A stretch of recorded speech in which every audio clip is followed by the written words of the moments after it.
Bonjour et merci de nous accorder un peu de votre temps pour écouter notre conférence sur l'aménagement forestier en territoire autochtone. Mon nom c'est Frédéric Tremblay-Henry et mes collègues sont respectivement Carl-Étienne Hamel et Tishtachinu Mackenzie. Je laisse la parole à mon collègue Carl-Étienne. Euh, cette conférence va être divisée en trois parties. Premièrement, il y aura la gestion de nos forêts. Ensuite, les corps de métier du technologue forestier. Et finalement, on va ramener le tout et parler de l'aménagement sur nos territoires ancestraux. Pour introduire le sujet, on a décidé d'inscrire une roue de médecine pour symboliser euh, finalement l'association entre l'eau, la végétation, la faune, nos sociétés, avec l'être humain dans le milieu, parce que c'est finalement ce qui pointe le plus vers notre sujet. Je vais vous parler de la gestion de nos forêts en premier. Bon, la gestion de nos forêts. Le défi du Québec en matière de gestion forestière est de réduire et de réussir à faire en sorte que la forêt, si fortement incorporée à son histoire, soit associée autant à son avenir. Ceci est divisé en trois axes. La gestion intégrée des ressources et du territoire. Ensuite, le développement durable et l'aménagement écosystémique. La gestion intégrée des ressources et du territoire. La gestion intégrée des ressources et du territoire, ou GIRT, du milieu forestier est un processus coopératif de gestion et de concertation. Les deux groupes d'acteurs principaux sont le ministère de la Forêt, de la Faune et des Parcs du Québec et ensuite les tables locales de gestion intégrée des ressources et du territoire, autrement connues sous le nom de tables GIRT.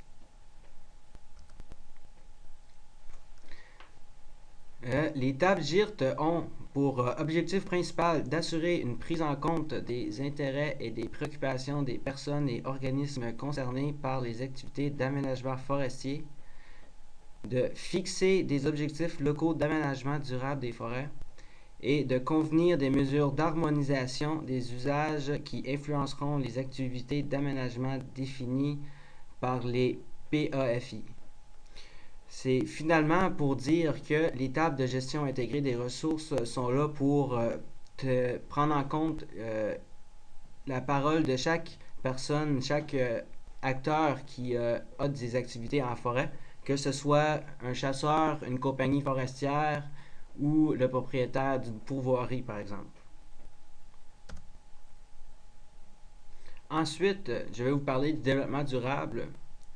J'ai décidé de prendre la loi sur la définition de la loi sur le développement durable qui dit que c'est un développement qui répond aux besoins du présent sans compromettre la capacité des générations futures à répondre aux leurs.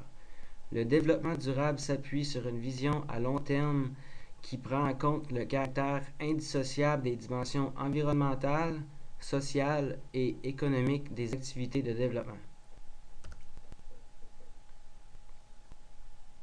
Les objectifs du développement durable sont ce qui suivent. Maintenir l'intégrité de l'environnement afin d'assurer la santé et la sécurité des communautés humaines et préserver les écosystèmes qui entretiennent la vie. Ensuite, d'assurer l'équité sociale qui permet le plein épanouissement de toutes les femmes et de tous les hommes, l'essor des communautés et le respect de la diversité. Et finalement, de viser l'efficience économique pour créer une économie innovante et prospère, écologiquement et socialement responsable.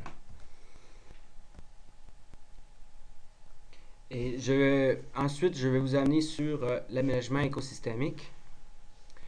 C'est ce qui consiste à pratiquer un aménagement forestier apte à maintenir la biodiversité, la diversité biologique et la viabilité des écosystèmes. Ses principaux objectifs, c'est de réduire l'écart entre la forêt aménagée et la forêt naturelle et d'assurer la survie des espèces adaptées à nos forêts. En bref, cela veut dire qu'on veut garder les forêts les plus naturellement possibles quand on va les aménager, afin que les animaux et les espèces de plantes qui s'y trouvent naturellement puissent continuer à y prospérer comme qu'ils l'ont fait depuis toujours, depuis bien avant qu'on est arrivé.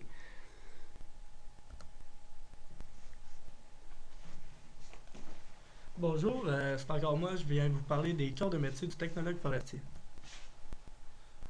Le technologue forestier il peut travailler dans plusieurs domaines en foresterie, soit la planification, la récolte, le reboisement, la sylviculture, le transport, le contrôle de la qualité des bois, la construction de chemins, la lutte et protection contre les incendies, l'inventaire forestier ainsi que la recherche et développement de nouvelles technologies.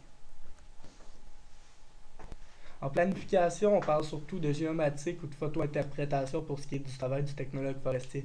La géomatique, c'est le travail qui consiste à faire les cartes forestières à l'aide de logiciels informatiques tels que ArcGIS ou encore d'autres qui sont moins utilisés au Québec.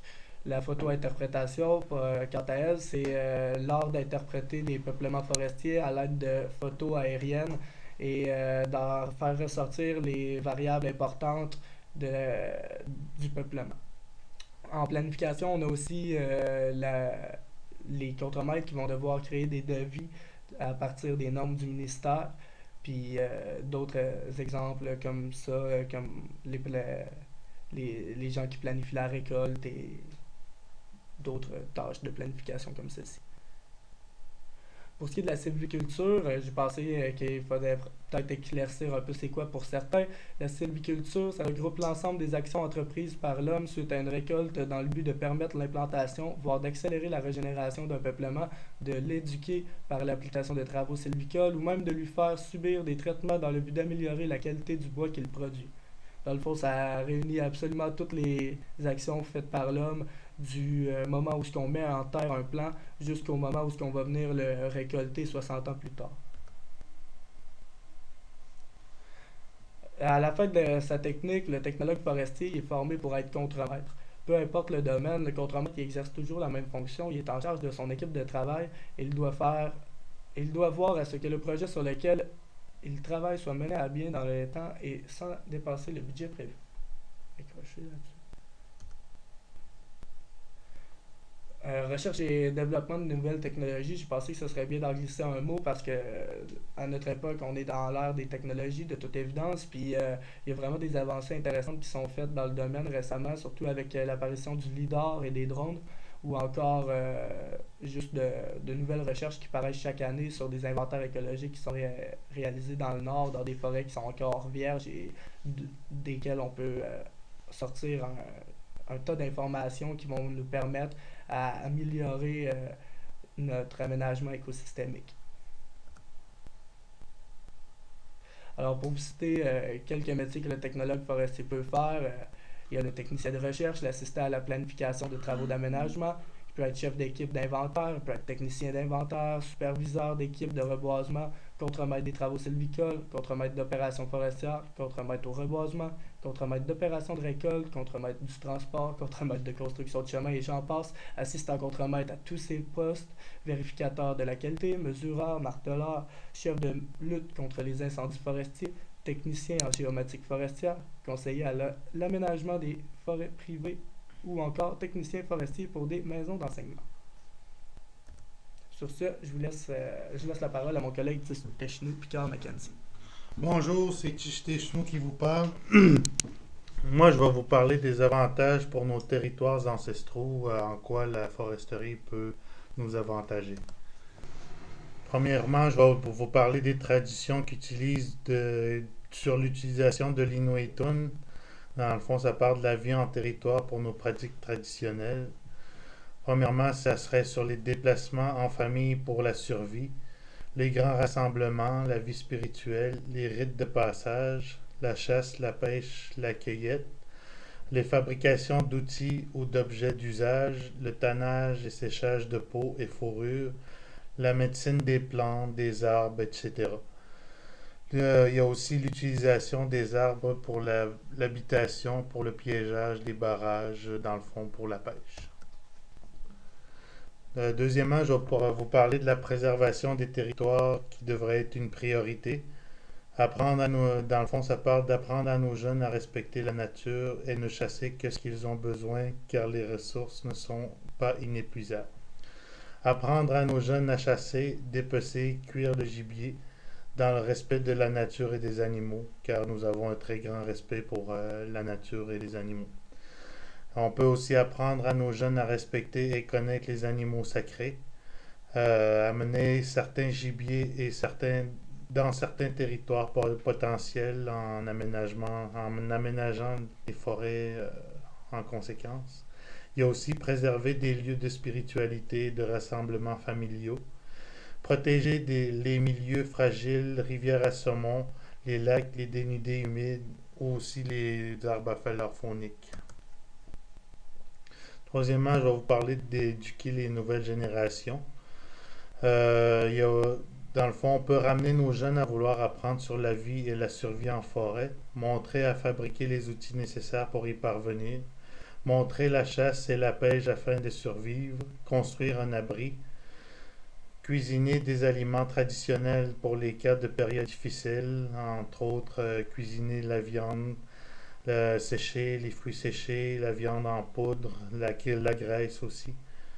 On peut aussi leur apprendre à fabriquer des vêtements, des tentes, des raquettes, des canots et j'en passe. On va aussi parler des avantages économiques pour les communautés.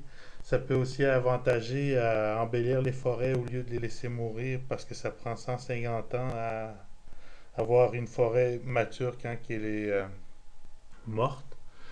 On peut aussi planter des forêts nourricières. On peut créer de l'emploi en motivant les jeunes à retourner sur le marché du travail. On peut aussi ouvrir des portes aux jeunes entrepreneurs autochtones. On peut aussi faire respecter les traités avec les gouvernements. On peut aussi comprendre les problèmes causés par les compagnies non autochtones. Aussi, il y a le sillage de notre propre bois. Puis en conséquence, il va être moins cher pour nos habitations ou usages communautaires. Il y a aussi les connaissances et mise en valeur des plantes médicinales et en préservant des ressources. Apprendre à nos jeunes la médecine traditionnelle et favoriser la transmission intergénérationnelle. Aussi, on peut faire un retour et santé communautaire dans nos territoires. On peut aussi, dans le fond, ça parle de la réinsertion sociale. Les détenus autochtones peuvent faire leur sentence via une réhabilitation dans nos forêts. Il y a aussi des programmes de désintoxication en milieu ancestral. Dans le fond, ça parle aussi de travail et de la survie.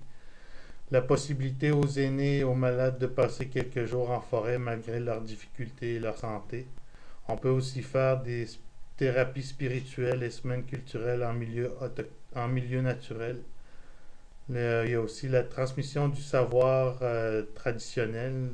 On parle de nos aînés qui connaissaient beaucoup de choses. Par exemple, nos aînés avaient une bonne perception de la nature et ils pouvaient prévoir certains événements passés ou à venir en regardant la pluie, le verglas, les hivers tardifs ou prolongés, etc.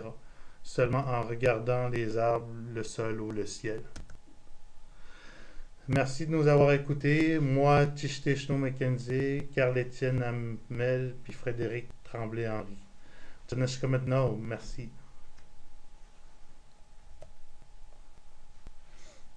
C'est le mieux que je pouvais faire. C'était quand même pas cool. Ouais. Il y a une question et discussion là, qu'il fallait